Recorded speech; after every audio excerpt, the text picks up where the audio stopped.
सर्वशक्तिमान परमात्मा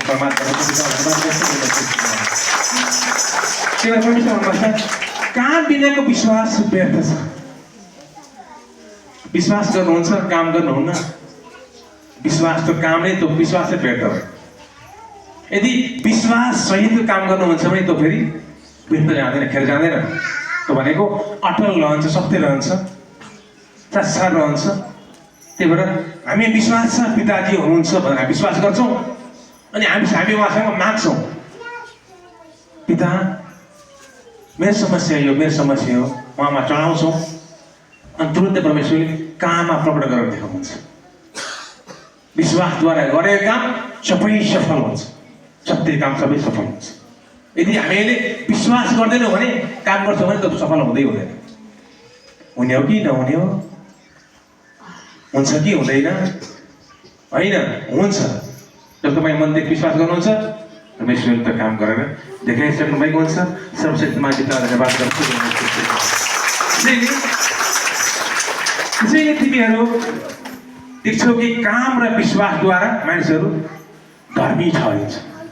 काम र विश्वासद्वारा मान्छे के हुन्छ त धर्मी ठहरिन्छ अरे। अब जस्तै हामीले अहिले यहाँ वचन भइरहेछ, इच्छा भइरहेछ, यो भनेको परमेश्वरमा गरिने विश्वास हो, आत्मविश्वास हो। यदि यो आत्मविश्वास हामीले काममा लगाएनौँ भने त्यो काम प्रकट हुँदैन। हामीले सुन्यौँ होइन, परमेश्वर भन्नुभएको छ होइन, कसैलाई दुःख नदेऊ, कसैलाई कष्ट नदेऊ, कसैलाई नरुवाऊ, यो वचन अनुसार चल भनेर परमेश्वरले वचनमा भन्नुभएको छ। तर हामीहरू यो त गर्दैनौँ भने हामीले गरेको त काम त विश्वासमा प्रकट भएन, हामीले गरेको विश्वास काममा प्रकट भएन, हाम्रो काम भएन। त्यही भएर विश्वास बिनाको काम र काम बिनाको विश्वास व्यर्थ छ।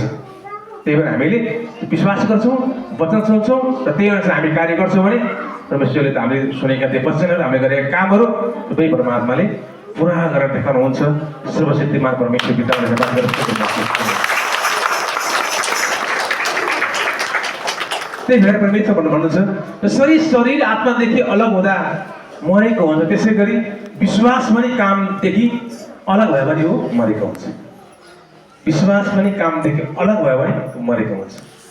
त्यही भएर विश्वास सहितको कार्य यदि हामी गर्छौँ भने जहिले पनि जीवित रहन्छ, कार्य प्रकट अवश्य हुन्छ। तपाईँ काम गरेर हेर्नुहोस्, तपाईँ आफ्नो जीवनमा यो वचनलाई आफ्नो जीवनमा उतारेर हेर्नुहोस्। पहिला म पनि त्यही भन्थेँ, सुरुमा जब जुटेको थिएँ होइन, तपाईँ मलाई अचम्म लाग्थ्यो क्या, वचन भन्नुहुन्छ सरले म्यामले होइन, युट्युबमा सुनेको थिएँ होइन, वचन भन्नुहुन्छ। वचन सुन्नुहोस्, आफ्नो जीवनमा त्यो वचनलाई उतार्नुहोस्, अभ्यास गर्नुहोस्, प्र्याक्टिस गर्नुहोस्, अनि परमेश्वरले तपाईँको जीवनमा काम गर्नुहुन्छ भनेर भन्नुहुन्छ। के भन्नुभयो होला भनेर म पनि अलमल्ल पर्थेँ कि। र जबदेखि परमेश्वर यो बुझ्ने आत्मा दिनुभयो, बुझ्ने मन दिनुभयो, वास्तवमा सच कुरा हो। हामीले यो परमेश्वरको वचनलाई सुन्दैन मात्रै, आफूले कहिले पनि धोका दिने हुँदैन। सुन्ने त्यसपछि आफ्नो व्यवहारमा लागू गर्ने,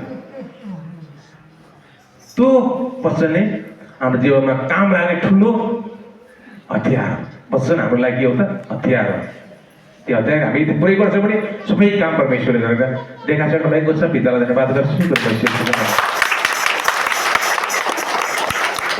यस्तै गरी होइन, एक दिन के भएछ भने होइन,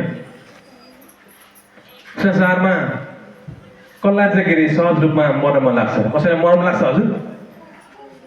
कसैलाई होइन म त आज मर्दिनँ भनेर कसैलाई मर्न मन लाग्छ? लाग्दैन नि। वर्ष बाँचिरहँ संसार देख्न पाए हुन्थ्यो। अब छोरा भयो, नाति भयो, अझ पलाती खलाती जलाती हेर्न पाए हुन्थ्यो भनेर एकदमै मन खुसी हुन्छ, बाँच्न मन लाग्छ। यस्तै भएछ कि एकजना 50-60 वर्षको मान्छे काम गर्दै जाँदाखेरि यमराज आएछ। यमराज आएर उसको हातमा चिठी थमाएर गएछ। के थमाएर हजुर? चिठी। को आएर? यमराज भनेको कहाँको मालिक हो हजुर? कहाँको मालिक हो? नर्कको मालिक हो। स्वर्गमा धारा पिता हुनुहुन्छ। नगरमा त यमराज छ अनि त्यहाँ यमराज आएर एउटा मान्छेको हातमा चिठी थमाएर गएछ ल तेरो चिठी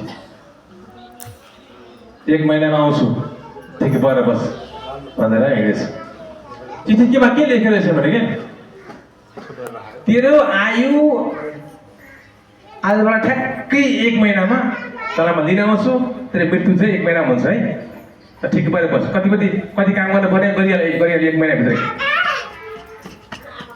जसलाई भेटे मलाई लाग्छ भेट आफ्नो घर परिवारलाई भेटेर सरसल्लाह गरिहाल पहिले गरेका कामहरू कति बाँकी छन् त्यो पनि सबै गरिहाल्यो 1 महिनामा 1 महिना तँलाई म लिन आउँछु भनेर यमराजले उसको हातमा एउटा चिठी थमाएर गएछ त दङ्ग पर्यो है चिठी थमायो म त अब 1 महिनामा मर्ने भएँ बर्बाद छ मेरो श्रीमती छ छोरा छ छोरी छ नाति छ नातिनी छ सबैलाई मैले छोडेर जानुपर्ने भयो भनेर ऊ खुब रुएछ धेरै रुएछ छाती पिटी रुएछ अनि उसले के उसको मनमा के आएछ भने के जति रुयो पनि आखिर 1 महिना आखिर जति रुयो पनि 1 महिनामा त एउटा लगिहाल्छ नर्कमा है कति रुनु है रुदिए भनेर चित्त बुझाएर बस्छ न उसले अब 1 महिनामा त मर्छु भने के त गरेर मर्नु पर्यो भनेर दिमाग लगाएछ ल भनेर एउटा ठुलो एउटा टुड्को भएको रुख रहेछ कि ठुलो रुख रहेछ त्यो रुखको एउटा टोड्का रहेछ टोड्का भनेको तुलो कि 1 महिना मैले यो रुखलाई भित्रबाट खोपेर बन्दिलो घरस्थ बनाउनु पर्यो भनेर उसले पुरै तयारी गरेछ 1 महिनामा पुरै काम गरेछ सबै भित्र रुख खोपेर माथिबाट पुरै बन्द गरेछ है अनि बाहिरबाट पुरै त्यो ढोका बनायो एकदम बलियो ढोका बनाएछ ताजा पनि एकदम बलियो ताजा बनाएछ रेडी भएर बसेछ त्यसपछि घरमा जब 1 महिना भयो घरमा यमराज आयो है आइपुग्यो त म के छ हालचाल भन्दा ठिक छ भनेछ ल हिँड तेरो अब बेला भयो समय बोले भनेर जब यमराजले बोलेछ जान त म जान्छु एउटा कुरा छ एकपल्ट हजुरले हेरिदिनु पर्छ मैले 1 महिना लगाएर यति ठुलो एउटा घर बनाएको छु हजुर एकचोटि त घरमा गएर पसेर हेरिदिनुहोस् अनि मलाई लानुहोस् ल हुन्छ हिँड्न त ल तैँले के गरेछ म गएर हेरौँला भनेर यमराज पनि खुसी हुँदै गएछ केले कस्तो के बनाएछ है भनेर खुसी भएर गएछ कि अनि ल हुन्छ तपाईँ अघि लानु म पछि आउँछु भनेर यमराज अघि ऊ पछि हिँडेछ अब 5-6 तलाको ठुलो बनाएको उसले चाहिँ भित्र त्यो एउटा रुख खोपेर बनाएको घर होइन अघि आएको थियो पछि अनि उसबाट खुर्रो जब माथि पुग्यो खुर्रो तल आएर उसबाट बाहिरबाट ढोका ताजा माथि लु जा मलाई लिन आएको थियो ल लगिबस् यत्रो आफ्नो परिवार छोडेर म जानुपर्ने हो त यो अल्पायुमै तँलाई म यही छोरा छु भनेर उसबाट पुरा बाहिरबाट 5-3 जग्गा ताजा लगाएर बन्द गरेर आफ्नो घर हिँडेछ हिँड्यो है त्यो बेलामा त अब यमराज देखिन्थ्यो होइन अहिले पो अब देखिँदैन होइन अन्त अब अदृश्य हुन्छ आउँछ टिप्छ लान्छ त्यस्तो छ अहिले होइन तर पहिला चाहिँ देखिन्थ्यो अरे पहिलाको समयमा चाहिँ त्यही भएर अन्त एउटा यमराजलाई थुनिदियो त्यसपछि 1 वर्ष 2 वर्ष 5 वर्ष 10 वर्ष 20 वर्ष 30 वर्ष पनि भइसक्यो है मान्छे कोही मर्दैन अब मान्छे मर्दैन जहाँमा धेरै मान्छे भयो हाहाकार भयो जसले धुने राखेको थियो त्यो मान्छे पनि अब बुढो भयो लगभग 100 वर्ष नाग्यो मर्दैन अब 100 वर्ष नागेपछि न हिँड्नु सक्छ न खान सक्छ पुरा ज्यान सुकेर हड्डी जस्तो भएको छ हड्डी र छाला जस्तो भएको छ ज्यान सुकेर केही गर्न सक्दैन मलाई त गाह्रो भएछ मैले अब काललाई थुनेर राखिहालेँ अब आफै यस्तो अवस्था छ बरु मर्न पाएको हुन्थ्यो नि जस्तो उसो मर्न भएछ नि यस्तो गरी बाँच्नुभन्दा पिसाब एकै ठाउँ छ कति गाह्रो छ कति समस्या छ खाना मन पनि लाग्दैन, कति कष्ट छ। यस्तो जीवन बाँच्नुभन्दा पुरो मर पाए हुन्थ्यो भन्दा उसको मनमा फेरि आएछ। अब मर पाए हुन्थ्यो, अब कसले फेरि त्यहाँ गएर फेरि उसको ताला खोलेर निकाल्दैन त्यसलाई फेरि, त्यहाँ जाने पनि शक्ति छैन त मान्छेको। त्यसपछि नातिलाई यति बोलाएछ, ए बाबु यहाँ आइज नि भनेर बोलाएछ, आएछ फल्ना ठाउँमा कुञ्जी छ है, त्यहाँ मैले फल्ना ठाउँमा यसरी फल्नालाई यसरी मैले थुनेर राखेको काललाई, जा त्यसलाई निकाल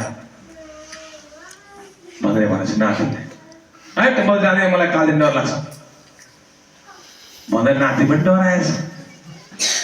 त्यसपछि अरूलाई सबैलाई गुहाएर बोलायो, बल्ल बल्ल एकजना मानेछ, उसले गएर ताला खोलेर काललाई हेर्दाखेरि त काल त पुरै त्यति तालजुङ्गा भएको फुलेको है, जिङ्रिङ पुरै है, न दारी काट्न पाउने न के गर्न पर्ने, पुरा एकदमै ऊ त भनेको त अब मर्दैन काल होइन, उसलाई भोक प्याससँग के मतलब हुँदैन, जिङ्रिङ पुरा एकदम 30 वर्षसम्म कस्तो हुन्छ होला त आफै जग्गा न नगरे यति लामो भएको है, दार्जुङ्गा पुरै मित्र आएको जा बोलाले भन्छ न, म त बोलाएर उसो गरिराखेको छ।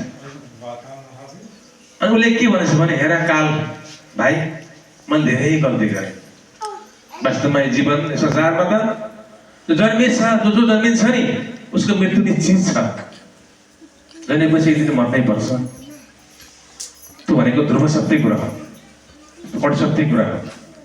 त्यही भएर यो पुरस्कारमा मलाई अब तिमी लैजाऊ, मबाट गल्ती भयो भनेर कालसँग क्षमा आएछ अरे, अनि कालले उसलाई सल्लाह गरेर गएछ। सर्वशक्तिमान पितालाई धन्यवाद गर्छु। काल भनेको कुरा यस्तै हो हजुर होइन, काल भनेको कुरा यस्तै हो। त्यही भएर भजनमा पनि भनेको छु नि, जन्मिँदैमा एउटा भजन थियो, कुन भजन के भनेको थियो, जन्मदिनमा मृत्युले मारिहाल्छ